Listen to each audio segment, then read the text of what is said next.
What's up, everyone? Brock Stoltz here, and we want to welcome you to episode 4 of Fix It Friday.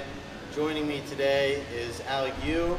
She is a second-year PT student and also one of our coaches here. And then we also have our demonstrators today, Lindsay and Andy High. Today's episode is on butt winking and how to assess and fix the butt wink. You got the dance floor. All right, thanks, Brock. Welcome back, everybody, to Fix It Friday. This is Lindsay and Andy. Lindsay will be my winker, and Andy is going to be my non-winker. As Brock mentioned, we're going to be talking about the butt wink today. Our purpose for this video is to determine whether a wink is actually occurring biomechanically or whether it's just kind of like a false positive and our body is moving in a way that makes it look like a butt wink is happening, but it really is not. So I'm going to have Lindsay and Andy step into the middle here for me. They'll both face this way. So I'm just going to have them do 3 air squats for me at their own pace. If you guys can go ahead and do that for me.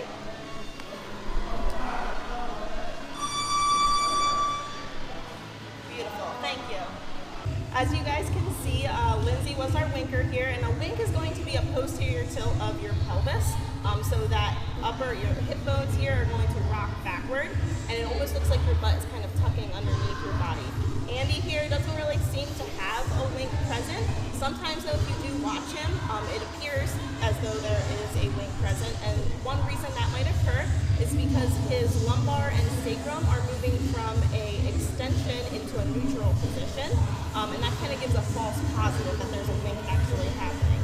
Lindsay, however, does have our positive butt wink, and that's going to be the lumbar and sacral region moving from a neutral position into a flexion position, which is not what we want.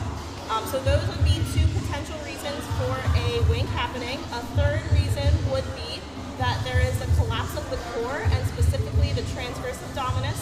If you look back at episode 1 of Fix It Fridays, Matt talked a little bit about the transverse abdominis and how to go about setting that, so take a peek back at that video if you didn't catch that. Next thing I'm going to talk about is the range of motion expectations or absolutes that kind of come along with the strength and conditioning world. There's kind of this belief that you have to squat as low as you possibly can to really be productive in the gym. However, that's not true if your body is not moving in the way that it should be. You're going to be doing yourself more harm than help. Lindsay would be one of those examples where she might squat lower than she really needs to sometimes, and that's going to be when her wink starts to happen, is when she squats past parallel. And we'll look at that closer in a little bit. So I'm going to have Lindsay step into the middle here for me if you wouldn't mind getting down on your hands and knees. This is one drill that we can use to assess end range for the squat position for someone who does have a wink and for all of your athletes in general. So she's on all 4. She's going to tuck her toes up so that her toes are on the ground. Perfect. And then I'm going to have her set that core, so she's going to kind of pull her belly button back towards her spine to activate that transverse abdominis. What she's going to do from here, she's going to push backwards with her hips and into her palms to shift backwards. I'm looking for any slight rotation, and I start to see it right there, so I'm going to stop her. And what she's going to do from here is rock back onto her heels on her feet for me and kind of hold that angle. So right now, Lindsay is pretty much at parallel, and that's when we started to see that wink happen. So that just goes to show that she probably really shouldn't squat too much lower than this, especially with repetitive squatting. So let's go ahead and stand up for me if you don't mind. So that's going to be kind of the assessment component of the butt wink, and now one drill we can do to kind of help her get into a pattern of squatting and getting rid of that wink is the hinge with a squat. So a lot of times this drill is used to help people get into a setup position for a multitude of barbell movements. What Lindsay's going to do is she's going to put that PVC back behind her body, and it's going to have 3 points of contact: the head between the shoulder blades, and then your sacrum, or that bone that's kind of like right at the top of your butt. Go ahead and take a step forward and put this behind you. So with this drill, she's going to aim to keep that PVC in contact with all 3 of those places while she performs an air squat. What I'm going to be looking for down here in this region is going to be for her pelvis shifting away from the PVC. So Linz, I'm going to have you go ahead, just give me like a slight lean forward so we have our hinge component. Now go ahead and complete your